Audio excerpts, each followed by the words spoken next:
తాను నీలో లీనమైనది ఆదిశక్తి ఆకృతి అద్రిజాత పార్వతి తానువైన ప్రాణధవుని చెంతకు చేరుకున్నది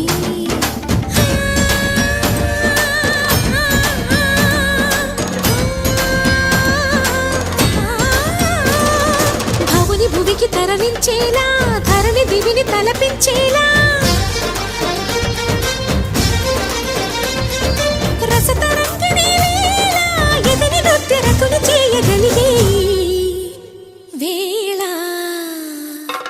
భరత వేదముగా నిరత నాట్యముగా కదిలిన పదమిది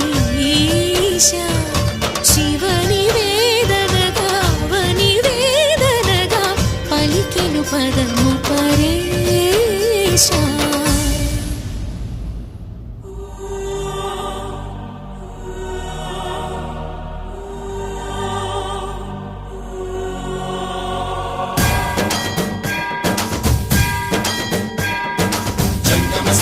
గంగాచిత శిరముల మండిత కర పురహర